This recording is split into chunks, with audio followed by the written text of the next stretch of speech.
have a little bit of a interference. Rabbi Liff is cooking in the kitchen with the Einokul, so we'll have to bear with it, as they say. Bear with it, as they say. So first of all, today in the yeshiva, I gave a shmooze. The topic was related to the topic which we discussed that we should speak about in the Zoom shmooze tonight. And that has to do with the shofar is blowing. The shofar is blowing. And it was like a heavy shmooze. It was a heavy shmooze. So I felt, first tonight I felt I want to start out a little bit lighter. Go Mikala Lakovet. Start with a story. Because, it's very appropriate to have stories. And especially this story has a very deep, I've said over the story quite a few times and it's written in my book. But it has to do with this week. So that's why I want to tie it in with this week. Yesterday was Yud Elul, the 10th day of Elul. And the 10th day of Elul in the annals of Ner Yaakov is a very special day. You might ask, what was special about Yud Elul? What was special about Yud Elul is that the year that Josh came to learn in Ner Yaakov, when Ner Yaakov moved to Katamon, the summer of 1993, Ner Yaakov had made renovations in a building which was located in a neighborhood called Katamon. And the yeshiva we had outgrown our facilities, which was then located in Harnov. We needed more space. And after searching and looking all around Yerushalayim, we found this building. And this building was a building that was used for many, many years as different schools and institutions. And the Hartman Institute used it as a school building. And then it was a filmmaking school.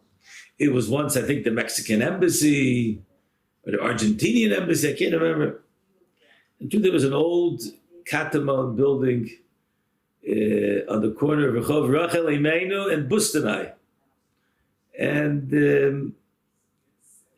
given what we needed and everything else, the yeshiva was then growing by numbers-wise. We had, I can't remember exactly how many boys we had in the yeshiva at that point. It was 60 or 70 boys, and we needed larger spaces.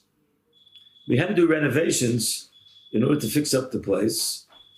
After signing the contract and after paying a lot of money and putting in money into the building, I was in the States doing what Rosh Yeshivas do. What do? We got to raise money. I was raising the money. And I came back there at Israel around 2 weeks before the Zman. And maybe a week and a half before the Zman. And our administrator, our wonderful, wonderful administrator, Rabbi Yaakov Myers, met me at the airport. Before I continue the story, I want to say that a lot of people ask me from the entire book that we wrote, what was my favorite story? And I always say, but this story, I think, there are a lot of great stories in the book, but this story, I think, is just shows the godless of what a gadol b'Torah is. The gadol b'Torah that we're going to talk about is Reb Shlomo Zalman Auerbach.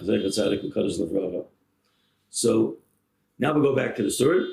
And Rabbi Myers meets me at the airport. So I was a little bit surprised. Usually my rabbis would meet me at the airport. Over here, all of a sudden, Rabbi Myers meeting me at the airport. I said, what's the occasion? He said, well, I got to tell you some news. We have to go to our lawyer, our wonderful lawyer, Yecheskel Goldfield. Should be gesund and stark. Why do you have to go to the lawyer? Well, because we have a major problem. The city of Jerusalem has taken out a court order against continuing any sort of fixing up of the building, and we can't move into the building. And this was around 6 days before the yeshiva was about to start.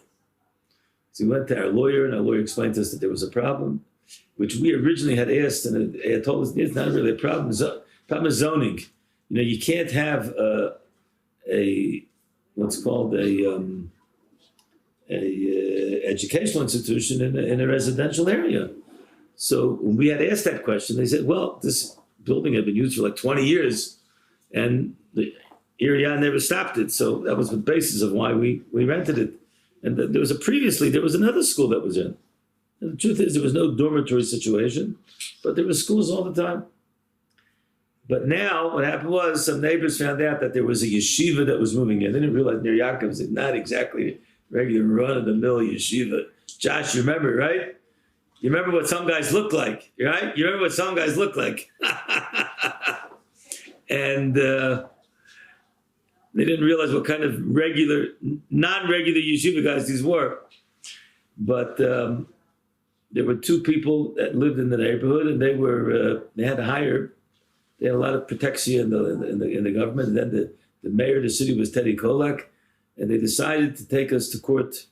They took us to court. We went to court, and the attorney for the city of Jerusalem took out one-way stoppage that meant that immediate stoppage, you can't continue any more work, and a work stoppage, and a non-moving in type of edict, which was pretty severe. And our lawyer said that we're going to have a hearing the following day, which was Yud Elul. That's why I mentioned Yud Elul. I arrived on a Thursday. We were going to meet we're going to have this meeting, and at this meeting have a court case on Yud Elul in the morning in the Beit Mishpat HaShalom, which is a pretty prestigious court. It's like the higher level court system. And what are the chances? Our lawyer said, it doesn't look good. Doesn't look good, because zoning laws, everything else, if they want to be strict about it, they can be strict about it. So you can imagine the shock that I was in. I think at that point, the yeshiva boys were coming already the following Sunday. I had like 65, 70 boys that were coming, and now we can't move in, we can't finalize, we can't fix up the toilets and the showers and everything else that's needed. Those are the last things. You can imagine a lot of things that were going on. And we were working on contingency plans about finding another place in case we're going to lose the case. So what did I do? How do you sleep at night? You don't sleep that much. The next morning I decided, what should I do? I'll go daven with one of the Gedolei Hador, Reb Shlomo Zalman Auerbach, Zecher Tzadik Livracha, and afterwards I'll tell him the Torah and I'll ask him for advice and ask him for an answer. I went early in the morning. Shlomo Zalman then would daven with his son Shmooze in the Yeshiva Malas HaTorah in Merchavia. And after davening,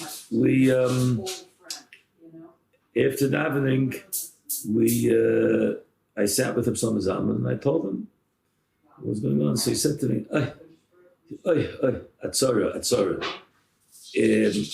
And he said, davening. You have to daven. So he said that was what he said. And that's what I heard from Shlomo Zalman. It's a tzara, and we have to daven. I didn't hear any, breakaway. Someone said maybe Shlomo Zalman, he knows this judge. Maybe he can call this judge. He's going to pull something out of the hat, right? He's going to tell me some great eitzah what to do. Yeah. Tzara and medaf davening.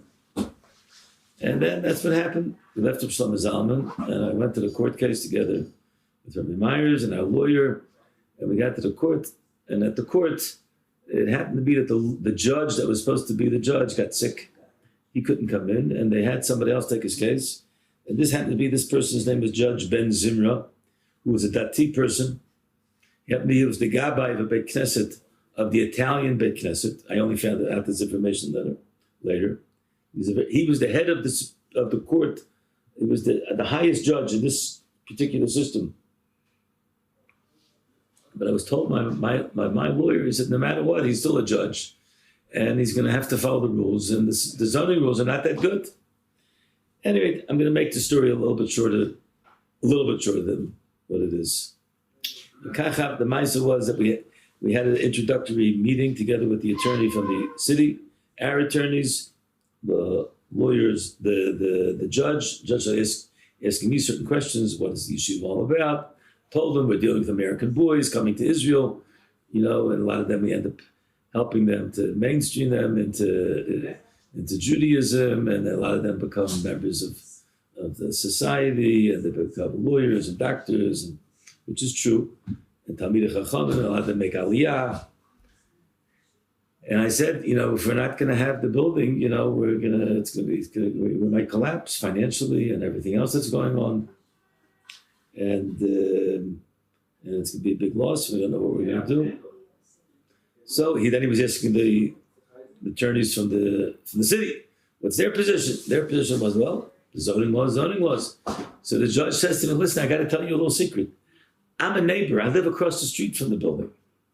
I've been living there for so many years, and I've seen that there's schools there in the building, and there's institutions in the building, and you haven't said anything about them. All of a sudden now, because a yeshiva is opening up, all of a sudden you want to stop it? Zeh ma shenikra aflaya.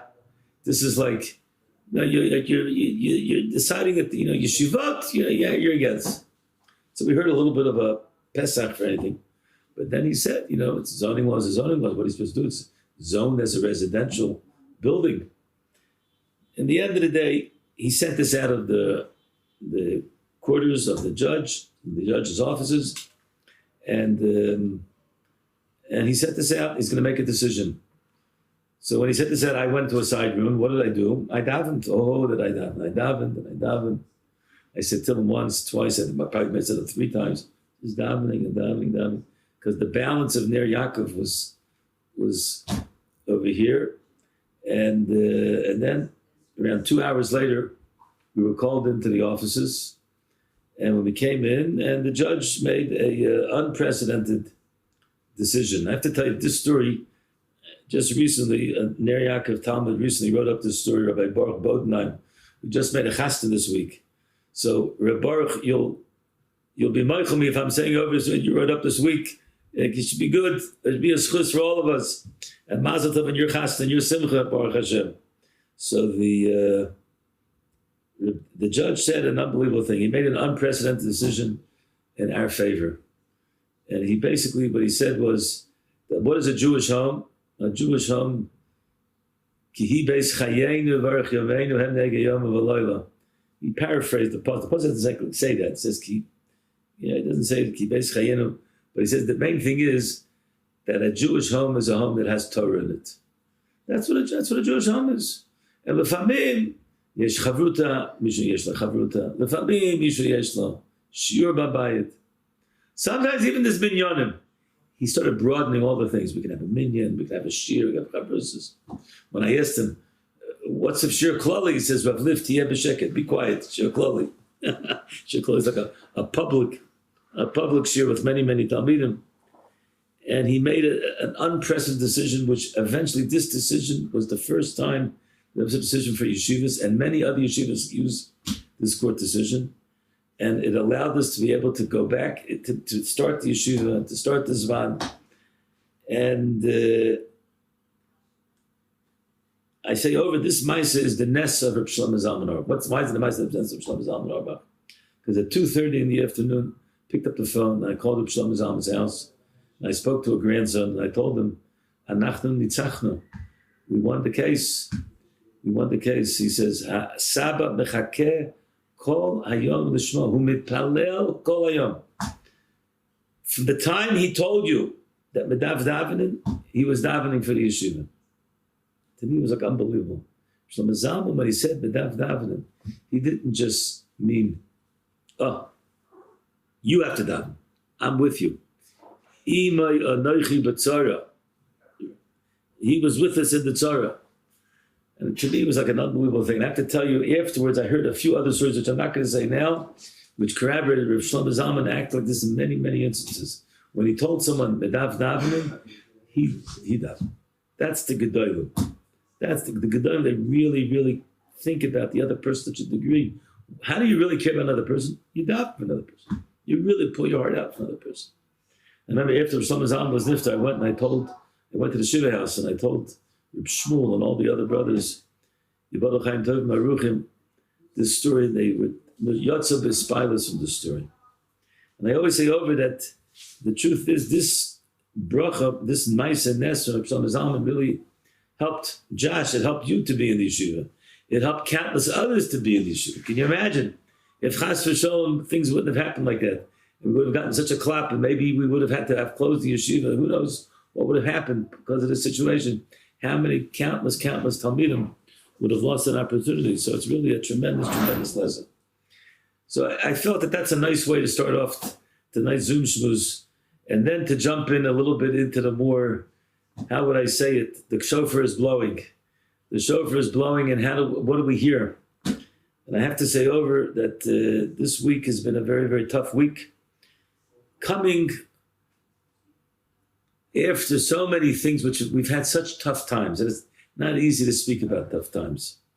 But we see that the Rabbi Yehoshua is really giving us a very big wake-up call. The wake-up call is a long drawn out. I say, Tekab b'shofar gadol. It's a shofar gadol. It's a kol gadol v'lo yosef. It's not stopping. We had this week, I was in my house sitting in the same room on Sunday afternoon. I came back from being in the yeshiva in the morning. I was learning with the Chavrus on the phone at 5 o'clock, and all of a sudden, the house is like pitch black. I look outside, and it's dark. What happened? That was the beginning of the fires. We had tremendous fires here all around the Sivivah of Yerushalayim in the Jerusalem corridor. Tremendous fires. And I had to, all of a sudden, look outside and see the sun was covered. I had pictures of it. The sun was covered by the clouds. It was crazy. The sun was just completely dark. Fire. And I have to tell you that there were miracles that took place around the city of Jerusalem. The way the fire started was for sure Hatzatah. I'm sure the Arabs started. No question in my mind. You don't have to dan them l'kaf schut, dan them l'kaf choiv. For sure they did it. Now they have proof that they say it was started in 3 years. They even have NASA pictures. They're now depicting exactly. They know exactly where it started. They don't know who started it, but they know it was started by people in different places. And it created such havoc. And I have to tell you, we have to be so thankful to the fire department and to the police department and to the first responders that were working nonstop. And it looked like at a certain point that things were going to get completely out of control. They were out of control. But they thought that literally they had to evacuate 10,000 people. They had to evacuate a very, very important hospital that's located in the Judean hills called Eitanim, which is for mental health issues. 144 patients in and move out with over 100 staff. And the helicopter, they thought they would get helicopters, couldn't land. They couldn't get buses up there. The staff had to take people out in cars, in their own cars, and it was mental health issues and everything else. And they saved every single person. A yeshiva that's located for special kids that are off the derech, that's located in Givat Yarim. I think it's called Derech Chaim. Let's see if I forget the exact name over here. Yeah, the exact name to get it. Yeah. Derech Shalom Yeshiva. They had to evacuate. They took the Sefer Torah out. They ran out. Also, last minute, houses were destroyed. But in comparison to how many houses would have been destroyed, Nisim and flows. To me, what it reminded me of, something just came to mind, the Kina, which we say from the Rami Rutenberg, Shali Srufa Be'esh, which is the Kina that Rami Rutenberg's made up when in the Middle Ages, when they took truckloads and truckloads of Sifrei Torah, Lo Aleinu, they burnt them in the streets, truckloads and truckloads of Svarim, Shali Srufa Be'esh. And we just think about it now, we're not in Tisha B'Av, and we have to think about it all the time. Can you imagine the destruction of Sifrei Torah, the Oisius Parchas Ba'avir, and and I have to tell you, for 3 days and 3 nights over here, they were battling, and the smell in our house was the smell of burnt wood. And it just reminded me of Churban Abayis. That's what reminded me of Churban Abayis, to such a degree that on Tuesday I literally felt sick just from the smoke inhalation that was coming in. Didn't feel it the whole day Tuesday. I couldn't go to yeshiva. I was supposed to give a shmooze on Tuesday. I had to cancel because I really wasn't feeling well. And I was thinking to myself that this is all part of the Rabbi Yehoshua is giving us an El. And the truth is the whole world is on fire. The whole world is on fire. It's California. Throughout the world, Italy. The world is in a blaze. I've mentioned this a few times, but it's continuing. And then Lo Aleinu, an episode which we all have to feel, and this is all part of what we have to really feel. We have to really feel that when we hear about our brethren that have to leave houses a owner of a winery, 8 million shekel gone, completely destroyed. You have to feel the pain. You have to feel the tsar. That's what the Rebbe wants us to be mishtatif in the tsar shel chaveira, and to daven for the tzibur. And then we heard this news from Denver, Colorado. Denver, Colorado, Yeshiva Kadosha, Torah Chaim, world famous yeshiva. A young boy, 19 years old, Shlomo Silverberg, Zeichat Tzadik V'Kodesh Bracha, was shot dead right in front of the yeshiva 2 nights ago, 11:30 at night. And it should hit home for everybody, but for us particularly, I have a personal connection because my grandson just went to that yeshiva, and he's a personal friend with Shlomo. He was involved very, very much when that happened, when this whole issue happened. And he saw scenes which are not easy scenes to see. And the whole yeshiva is in an uproar over it. We have to commend the Rosh Yeshivas and the yeshiva, and they're taking care. And another Ner Yaakov Talmud, Rabbi Akiva Satavsky from Pittsburgh, his son is also there. And they all need chizuk. And over here, the truth is, they say this Bacher Shlomo Silverberg, who's a Bacher boy from Cleveland, was a Mitzuyan and a Masmid and a Goyim Chesed, and cared about other people. My grandson said he was very, very much involved with helping him to get him into the yeshiva, come into a new Bacher yeshiva, and he cared about other people. And he was a tremendous Masmid.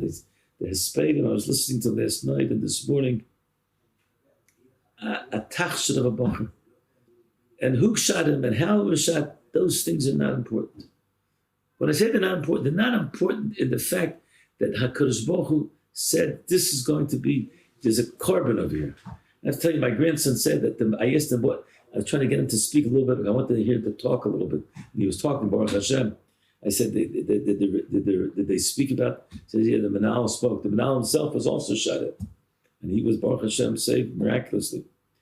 One of the things the Manal said, again, I'm paraphrasing a little bit, this is what I heard from my grandson. He said, this is what he said.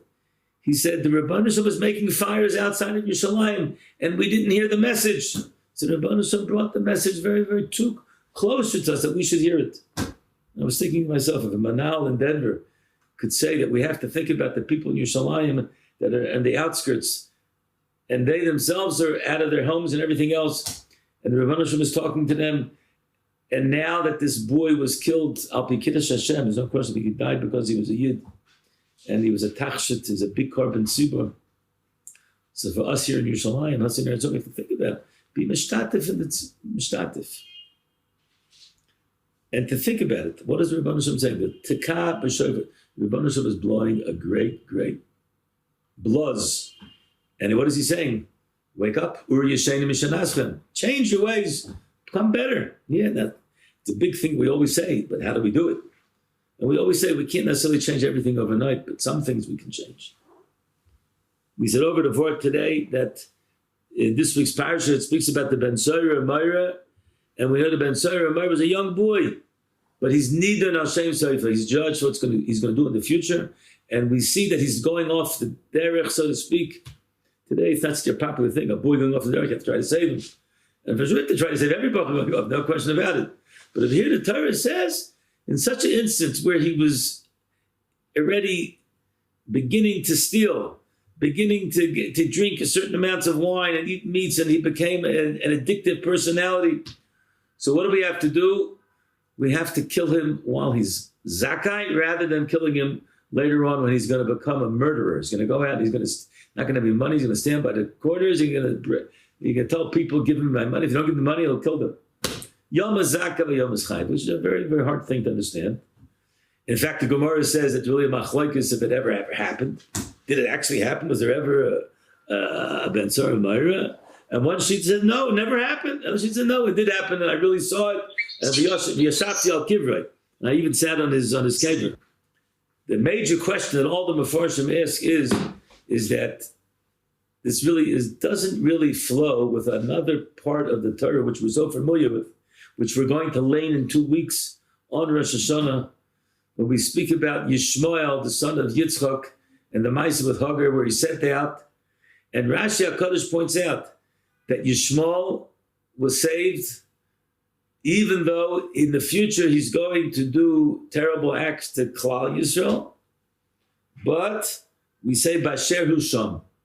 We don't judge him for what he's going to do in the future, we judge him for the moment. And at that point, he was a tzaddik. So it seems to be a major contradiction. Over there by Yeshua, we see you don't judge a person for the future. But here by the Pizarro, you do judge a person for the future. We said over that there's two answers, that major answers, other answers that Meforshim give. One answer is that by Yishmael, he hadn't yet started to do Averis. While over here, the Ben Sarim are starting to do Averis.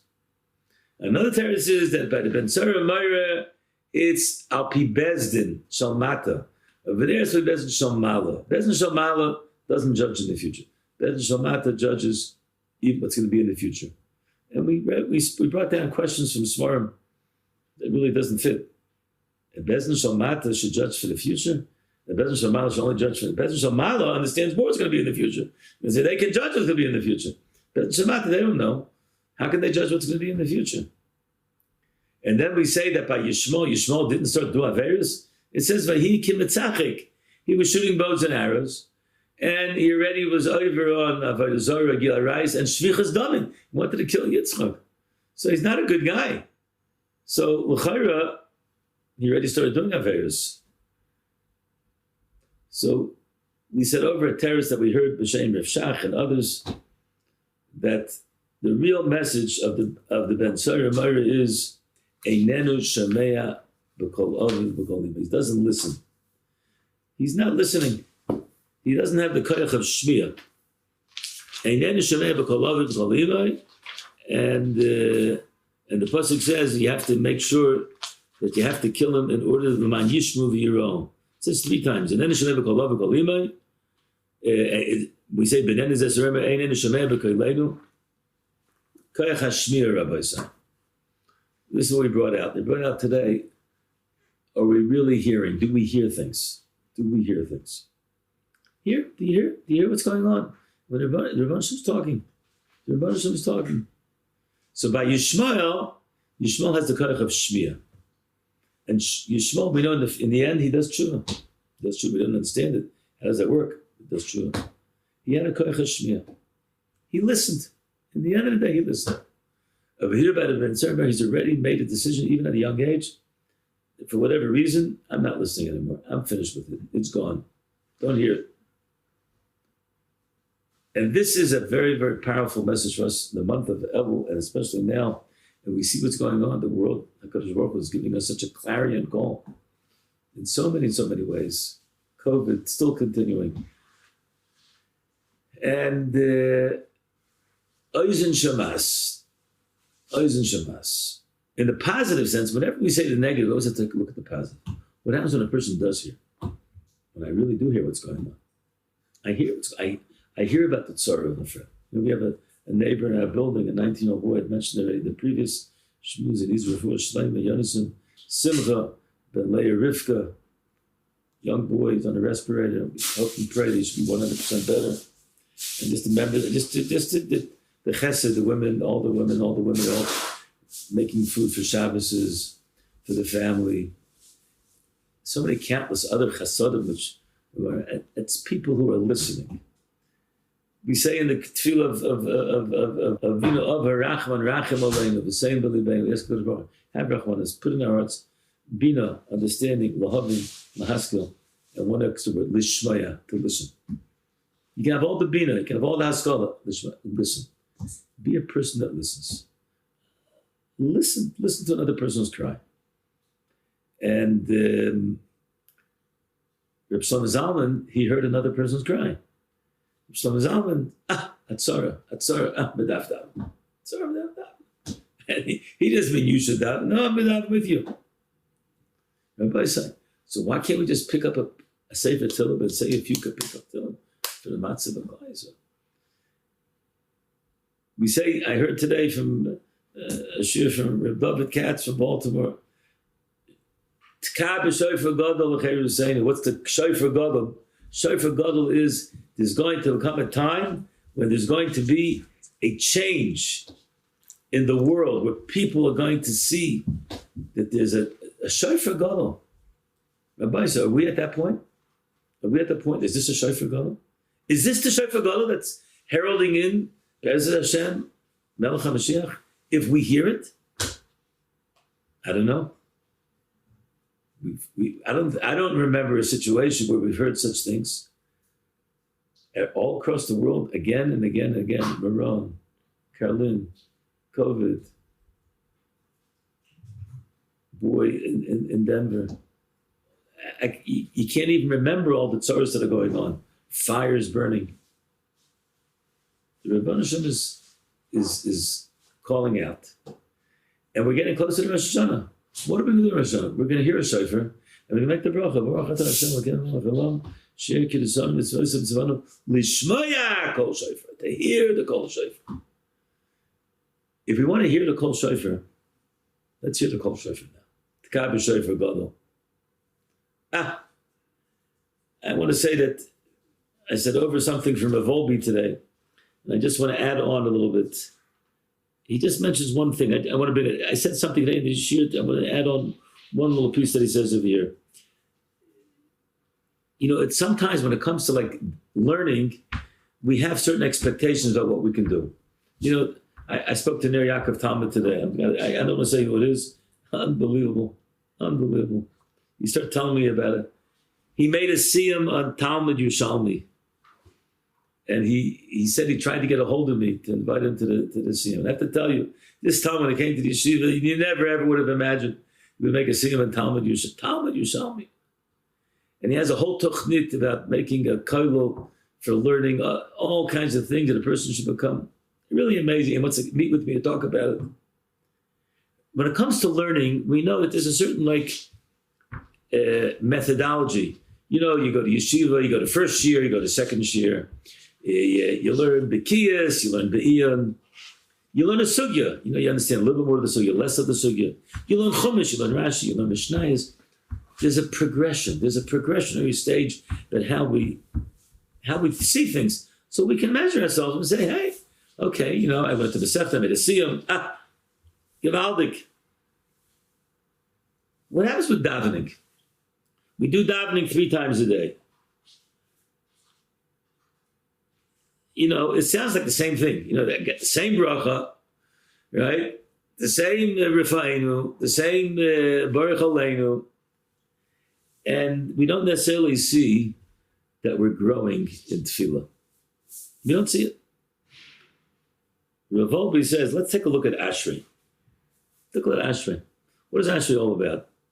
If you analyze Ashrei without going into all the different verses over there, but it's really about the midas of a Kadosh Baruch Hu and the hashkacha of a Kadosh Baruch Hu. How a Kadosh Baruch Hu is everything. Pesach es yodecha, masbir l'chol chayrotzim, tzadik Hashem b'chol d'rocha, v'chosim b'chol matzah, korav Hashem b'chol korav, v'chol asher yikru v'hem, that's what we call out then.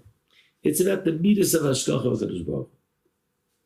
Now, where did David HaMelech, he made up these words, where did he learn them from? How did he learn it? Was there a sefer that taught him how to do it? Did he have an art scroll? No art scroll then. Was there any Baal Tshuva, Yeshiva, or Sameach to teach him about, how do you make up an ashrei? No. He made it up on his own. So Volby says that David HaMelech was able to see in Olam Hazeh, similar to like what says that Avraham Avinu was able to be Mekayim all the mitzvahs in the Torah. He's able to take a look at the Bria and see it. So David HaMelech was able to take a look at this world. And he looked at this world, and everything in this world, he saw a revelation of godliness. For instance, listen to this. And I know this is not, it's like a step, but listen to this step. Person gets up in the morning. Okay, you go to shul, you daven. Then, if you have a seder, you have a seder. Okay, then you got to go to work. You go to work. You got to go open up the store. You got to make business. You got to make a sale. Sometimes you're matzliach. Sometimes you're successful. Sometimes you're not successful. How do we analyze those things? So if a person really is living the world of emes in Olam Hazeh, as I translated today, that this world really, if the real world is not the physical, but it's the spiritual dimension. And the physical is just like a matafa. It's just like a covering. But the real essence of the world is really ruchnius. If I really look at the world in such a fashion, which we don't, if we're honest with that, but we have to try to retrain ourselves, which is what David HaMelech did. He looked at the world of Olam Hazeh, and everything he saw, Gilui of the Rebbeinu Shalom. What does that mean? That means, he saw Hatzlacha. He had Hatzlacha and something. Who gave me Hatzlacha? The Rebbeinu Shalom. When he saw a Hefsid, it was the Rebbeinu Shalom that made the Hefsid. Not my prowess. It's the Rebbeinu Shalom. I see Rishayim, they're so successful. It looks like they have such good lives.